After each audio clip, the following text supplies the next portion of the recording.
He said, look, Deedat, this book is speaking in our favor. See, but you people are all against us. So I said, it is true, sir. I said, you see, sir, the Egyptians, set hard tasks for your people. They enslaved you. A free people that went there, they enslaved you. So God Almighty is telling us that the Egyptians have been unjust to your people. But today, sir, I said, you see, you have usurped our lands. He says, Deedat, how can you say that? Palestine belongs to us. So I said, how, sir? How, sir? How does Palestine belong to you? And he knew his Bible, so he started quoting from the book of Genesis, chapter 17, verse 8. He said, I will give unto thee and to thy seed after thee the land wherein thou art a stranger, all the land of Canaan, that's Palestine, for an everlasting possession, and I will be the God. God Almighty promised it to us. So I said, now, the prophecy is, I will give unto thee, means Abraham, and to thy seed after thee. I said, who is the seed of Abraham? She said, we, the Jews. I said, no doubt. You are the seed of Abraham, but are you the only seed? I says, in the book of Genesis, the first book of your Torah, no less than 12 places, Ishmael, that's how they say it. Ishmael is described as the son and seed of Abraham, no less than 12 times. And as for Ishmael thy son, and as for Ishmael thy seed, it says 12 princes shall he beget, and I will make him a great nation, because he is thy seed, no less than 12 times. So, I said, you see, sir, you are the seed of Abraham, and the Arabs are also the seed of Abraham. Why can't you both live in peace and harmony as brothers? He says, Deedat, you see, we had this country. We possessed it under David and Solomon. So, they are entitled to it. She said, how did you get it, sir? See, you came out of Egypt, 12 tribes, united people. Under Joshua, united people. And you go into a village, that village chieftain, they call them kings, Palestinians. They also had the little chiefs. So, they went and knocked over one king, conquered him.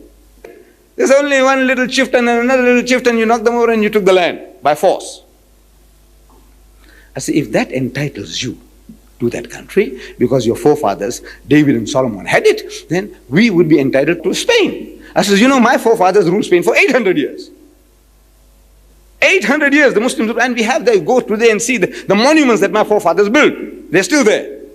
If we had the power, can we go and reclaim Spain? I said, the Dutch, can they go back to Indonesia? I said, look, our forefathers ruled it for 300 years. The Portuguese, can they come back to Mozambique? They said, look, our forefathers ruled it for 500 years. Nonsense. See? So he must have shared it with the other Jewish managers in the firm. I said, the guys know something, you see. So while walking through one of the departments, clothing department, and the manager of the clothing department, Mr. Baynard, another Jew, he calls me. I was wearing my white dust coat, furniture trade. He says, come here, Deedat. I said, yes, sir. He says, you may drink out Mr. Beer. I hear. But you can't do that to me. He says, as for Ishmael was a bastard. Look, this is how the brainwash program. As for Ishmael was a bastard, he says.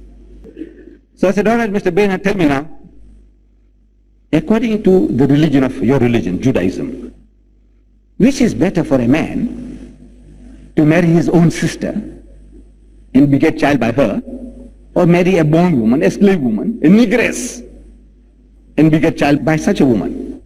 Which is better as a wife, your sister, the slave woman? According to your religion. He said, no, the slave woman is preferable. He said, very good. I'm quoting from Genesis chapter 20, verse 12. You can check it out. And Abimelech, the king of Gerar, sent and took Sarah.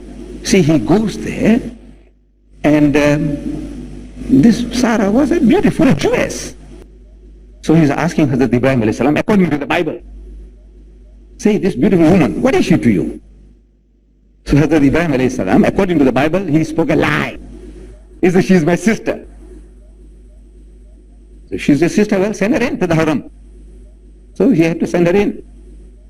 And things went wrong that night, and the fellow couldn't come right with Sarah. We don't know what happened. But next morning, he's frustrated and is calling Ibrahim, Hazrat Ibrahim alayhi salam, and asking him, say, look man, because of this woman I had a sleepless night. Tell me, what is your connection with her? So he said, she's my wife. He said, why did you lie to me? And Hazrat Ibrahim alayhi salam says, according to Genesis chapter 20 verse 12, he said, and yet indeed, means without doubt, she is my sister. She is the daughter of my father, but not the daughter of my mother. It's different mother, but is the father's seed.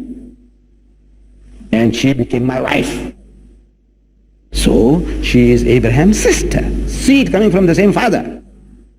And you said, according to Judaism, according to eugenics, according to common sense, that the negress was preferable.